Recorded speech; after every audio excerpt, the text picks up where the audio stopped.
Test Wednesday, so a couple more days. Get a little practice with everything with exponentials. So let's start off, hopefully, easy one. Don't have to do any math, really. But we need to know what the y-intercept of that function is. Evelyn? Yeah, it's 123. If you remember from the beginning of this unit, we said we got the initial value times the rate to the x power. So the initial value, your starting amount, those are both y-intercept, the number that's going to be in front without the exponent on it, okay? So in this case, the y-intercept is 123. If you do the on the calculator and you ever have to find a function, your y-intercept's what they show you for a.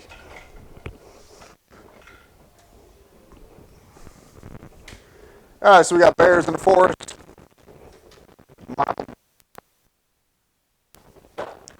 We know the rate of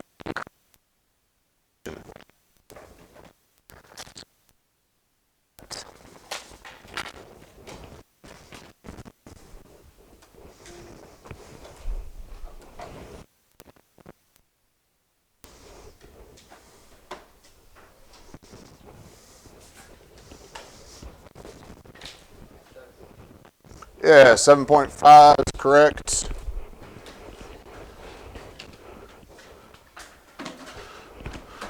We're looking at that part right there. The rate of increase or decrease is the percentage that it went up or down. It's less than 1. That means it was a decrease. What we want to do is we want to change that from a decimal to a whole number.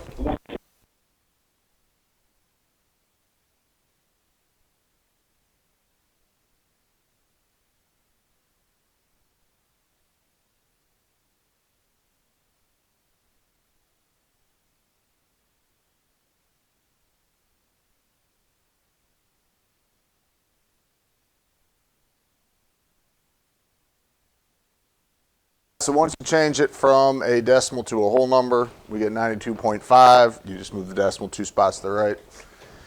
You subtract from 100, and that's how we get the 7.5. If it was increased, subtract the 100 from it, and just go the other way. All right, so this one, a little bit different. Similar idea, though. We got Bill investing in an account. It says, by what factor is the investment increasing each year?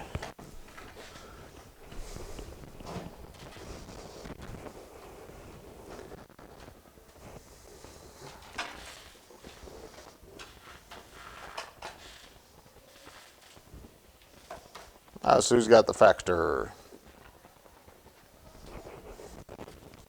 Oliver. No.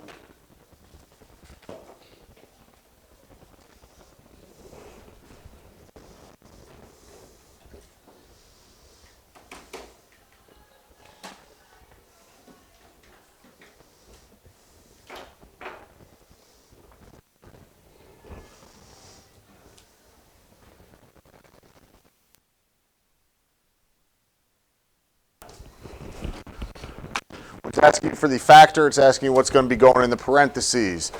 We got interest. So that's going to increase. So we add it to 100. So when you got your 100 plus the 4.7, that gives you 104.7. For going in the parentheses, we need to change that from a percentage to a decimal.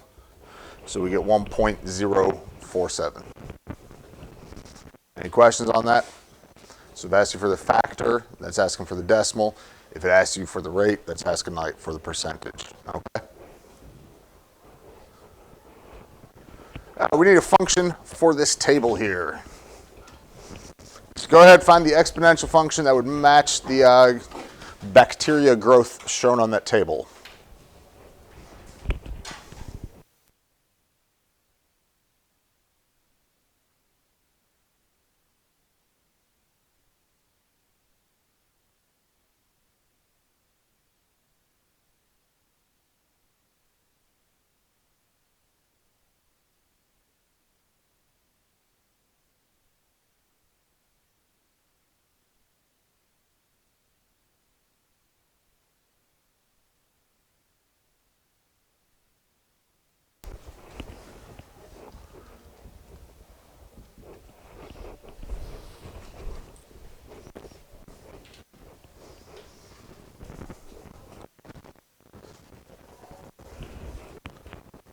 All right, who thinks I got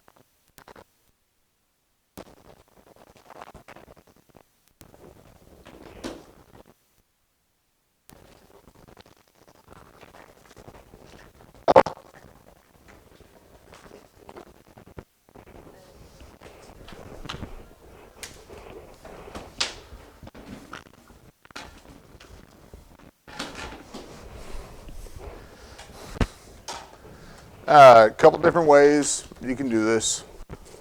Using your calculators, if you press the stat button, you go to edit your lists. In L1, you put the X values. In this case, that's the number of days. L2, you put the amounts for the bacteria. Got to make sure you're using L1 and L2 to work. Then you hit the stat button, move over to calc, and it's number 0 on there for the exponential functions. It's the X reg.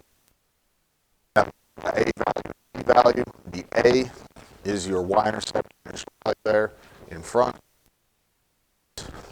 Your rate that would go in the parentheses. Any questions on that? Other thing would be you could put the table on Desmos. If you put it on Desmos, you would need to do Y1 with your little squiggle line. And then we can do A, B to the X1. And that would work as well. Okay? Most of y'all, I think, are a little more comfortable with the yellow calculators. So, any questions on that?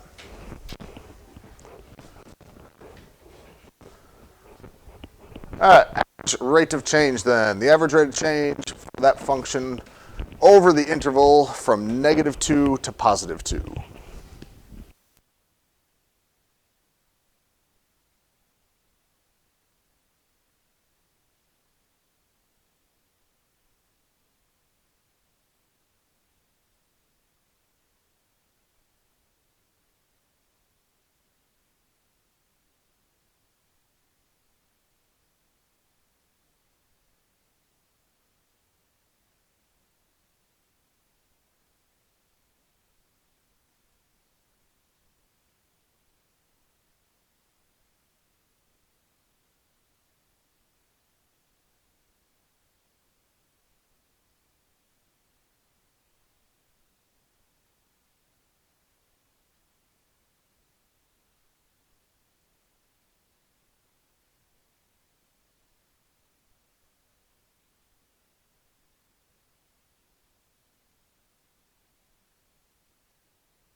Yeah, so you get 127.5.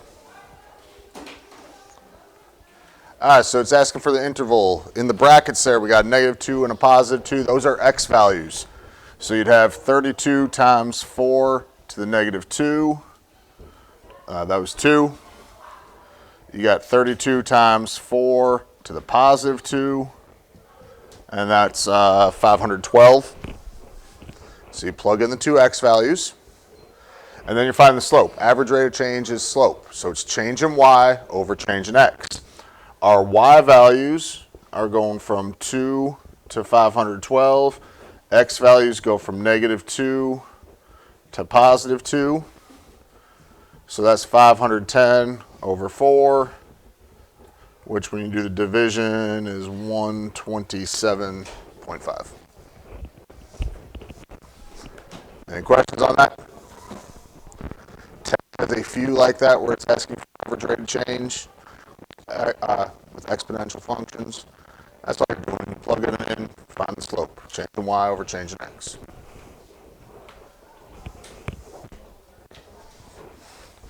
Also got to have a few of your exponent rules.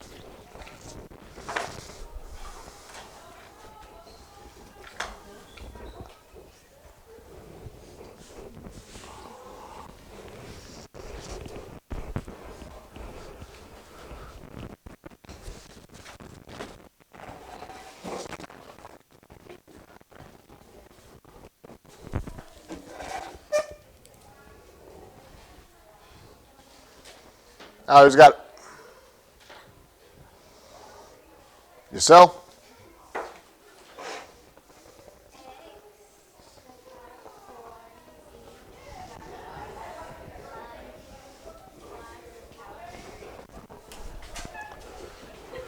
X to the fourth power, z to the fourth power over y to the third power is correct. Y'all, this one, no negatives, makes it a little bit easier. All you're looking at is where there's more. So when we compare the x's, you got more x's on top, there's 4 more. When you compare the y's, more on the bottom, 3 more z's on top. And just remember when there's no exponent, that's like there's a 1. So that's what we get. Any questions there?